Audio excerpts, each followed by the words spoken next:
નમસ્કાર મિત્રો, ઓનલી યોજના યુટ્યુબ ચેનલમાં આપ સૌ મિત્રોનું સ્વાગત છે।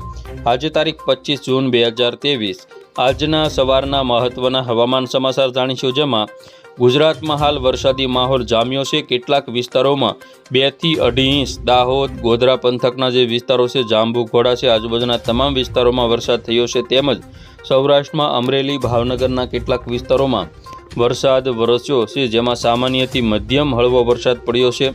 તો હજુ પણ આજે તેમજ આવતીકાલે કેટલાક વિસ્તારોમાં ભારે વરસાદ પડશે।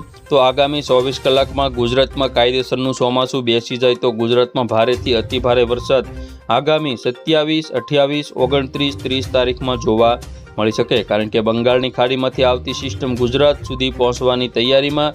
તો જોઈએ આજની સંપૂર્ણ લાઈવ અપડેટ। સૌથી પહેલાં મિત્રો વાત કરીએ તો આ રીતે સમગ્ર ગુજરાતના જે વિસ્તારો છે તેમાં કાળા ડિબાંગ વાદળોનું જે લેયર છે તે તમે જોઈ શકો છો। આ રીતે વાદળો ઘેરાયેલા જોવા મળે છે।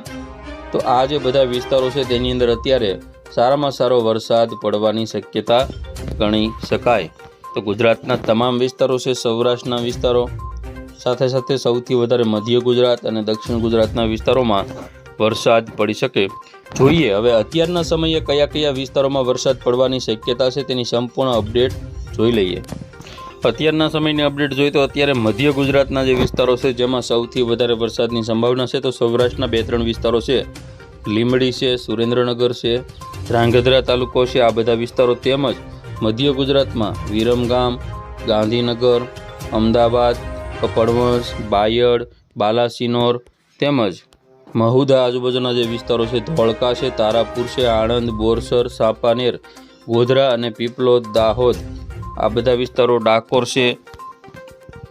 તેમજ ઉત્તર ગુજરાતના વિસ્તારો તરફ નજર કરવા જઈએ તો ખાસ કરીને દસાડા, કડી, માણસા, પ્રાંતિજ, હિંમતનગર, મહેસાણા, મોઢેરા, આ બધા વિસ્તારો અને રોડા, પાટણ, સિદ્ધપુર, વડનગર, ઈડર, હારીજ, સાણસમા તેમજ પાલનપુર, ખેડબ્રહ્મા, ડુંગરપુર, આ બધા વિસ્તારોમાં વરસાદ અત્યારે જોવા મળી શકે।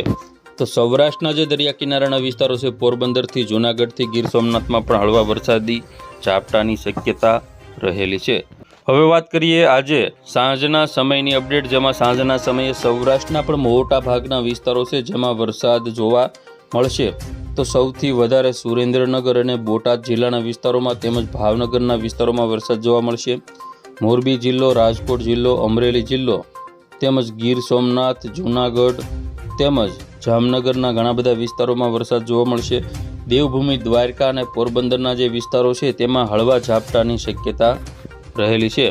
તો દક્ષિણ ગુજરાત સિવાય મધ્ય ગુજરાતમાં અમદાવાદ, ગાંધીનગર, વડોદરા, ખેડા, આણંદ, દાહોદ, ગોધરા, છોટાઉદેપુર, નર્મદા આજુબાજુના જે વિસ્તારો છે તેમજ દક્ષિણ ગુજરાતમાં સુરત, વલસાડ, નવસારી, ડાંગ, તાપી, આ બધા દક્ષિણ ગુજરાતના વિસ્તારોમાં પણ વરસાદની સંભાવના છે। તો ઉત્તર ગુજરાતમાં પાલનપુર છે, મહેસાણા છે, ડુંગરપુર એટલે કે બનાસકાંઠા, સાબરકાંઠા, પાટણ, મહેસાણા અને અરવલ્લી, આ બધા વિસ્તારોમાં વરસાદની સંભાવના છે।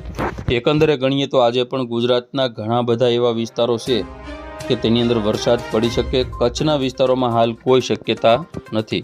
હવે વાત કરીએ આવતીકાલે 26 તારીખમાં, તો 26 તારીખમાં મધ્ય ગુજરાત અને દક્ષિણ ગુજરાતના કેટલાક એવા વિસ્તારો છે જેમાં વરસાદની સંભાવના સૌથી વધારે રહેલી છે।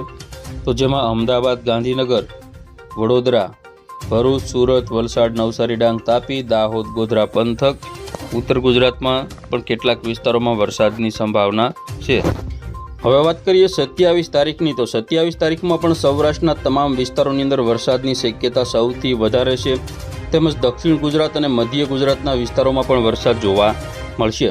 હવે વાત કરવાની છે આગામી 10 દિવસની અંદર ગુજરાતના વિસ્તારોમાં કેટલો વરસાદ પડી શકે। હવે આપણે જોવાનું છે 10 દિવસની અંદર ગુજરાતના જે વિસ્તારો છે તેમાં સરેરાશ કેટલો વરસાદ પડી શકે, કેટલા ઇંચ વરસાદ પડી શકે। સૌથી વધારે વરસાદ દક્ષિણ ગુજરાતના વિસ્તારોમાં સૌથી પહેલાં જોઈએ તો ભરૂચની અંદર 5 ઇંચ, સુરતમાં 10, તાપી 9, ડાંગમાં 9 ઇંચ વરસાદ તેમજ વલસાડ આજુબાજુના જે વિસ્તારો છે જેમાં 16 ઇંચ વરસાદની શક્યતા દર્શાવવામાં આવી રહી છે। સૌરાષ્ટ્રના વિસ્તારોમાં વેરાવળમાં 2 થી 3, ઉનામાં 2 થી 3, મહુવા 3 ઇંચ, ભાવનગર 2 થી 2.5 ઇંચ વરસાદ તેમજ બોટાદ આજુબાજુના જે વિસ્તારો છે તેમાં 2 થી 3 ઇંચ, રાજકોટ ગોંડલ આજુબાજુ 1 થી 1.5 ઇંચ વરસાદ, જૂનાગઢ ગીર સોમનાથ સહિત મોટાભાગના વિસ્તારોમાં 1 થી 1.5 ઇંચ, સૌથી વધારે મધ્ય ગુજરાતના જે વિસ્તારો છે અમદાવાદ ગાંધીનગર 5, નડિયાદ 5, ગોધરા 9, દાહોદમાં 7 ઇંચ, લુણાવાડા 8 ઇંચ. તો આ રીતે તમામ વિસ્તારોમાં વરસાદની સંભાવના છે. હિંમતનગર, ડુંગરપુર, બાંસવાડા આજુબાજુ 8 થી 10 ઇંચ વરસાદની શક્યતા. તો પાલનપુર, રાધનપુર, મહેસાણા આજુબાજુ 2 થી 3 ઇંચ વરસાદ મહત્તમ પડી શકે. તો બસ મિત્રો, આ હતા અત્યારના સવારના મહત્વના હવામાન સમાચાર. ફરી વખત મળીશું નવી અપડેટમાં. જોતા રહેજો ઓનલી યોજના યુટ્યુબ ચેનલ.